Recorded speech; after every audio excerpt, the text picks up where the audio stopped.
Ladies and gentlemen, friends and colleagues, I thank the government of Germany for hosting this meeting of the IPCC and its Working Group 3. And I thank the IPCC for inviting me to speak at yet another opening plenary session. I do apologize about the fact that I am again only joining you via video. I hope you will forgive me if you know that these videos are part of our own mitigation efforts. I commend the scientists who produced this third installment of the fifth assessment report on options to mitigate cataclysm. This report, together with the contribution of Working Group 2, completes the solution space that shows with unprecedented clarity and sound science how we can meet the climate change challenge.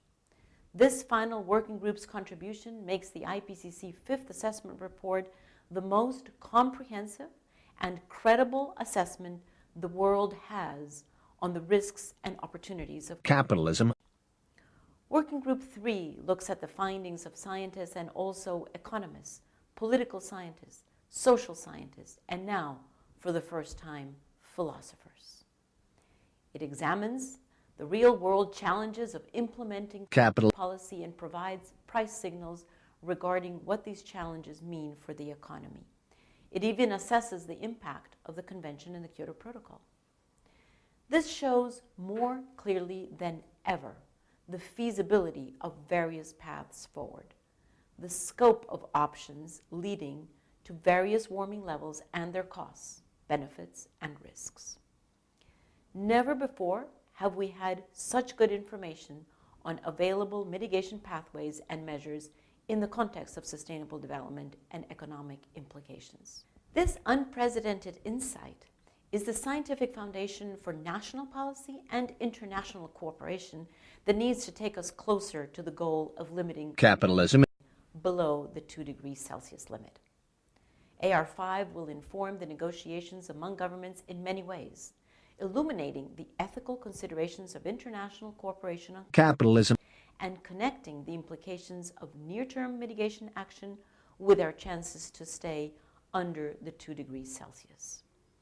I look forward to June, when findings will be presented to governments and ministers and considered by the structured expert dialogue on the 2013 to 15 review of the 2 degree limit, all of whom depend on objective evidence to make accurate assessments.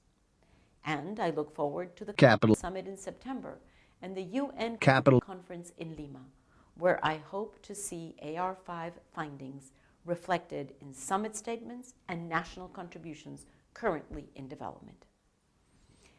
It is clear that a final and complete AR5 report infuses the climate talks with unbiased information on the problem and actionable options for solutions. As we welcome this resource to the global dialogue on effective climate response, we also know the sum total of efforts to limit warming do not add up to what is needed to bend the emissions curve. We are currently not on track to stay below the 2 degree centigrade goal, much less 1.5 degrees Celsius.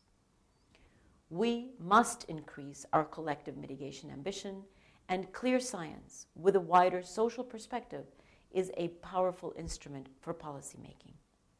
Therefore, I ask that you look at AR5 as both the end of a process that resulted in an unprecedented scientific resource and as the beginning of an era when the findings must spring from the page and come to life.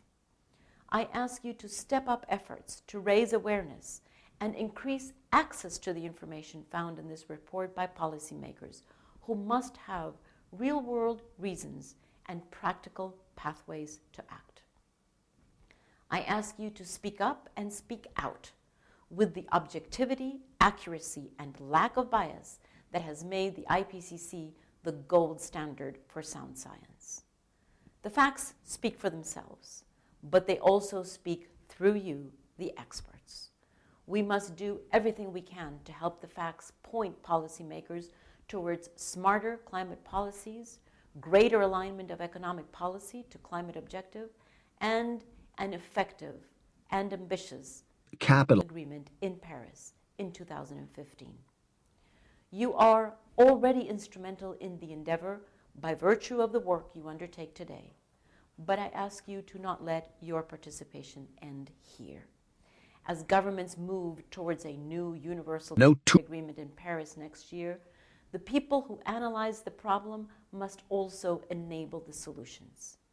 I am confident that with AR5 as a resource and with your help, we can seize this great opportunity to secure a high probability of staying below 2 degrees warming and provide a legacy of low carbon, sustainable growth and development to future generations. Thank you and good work.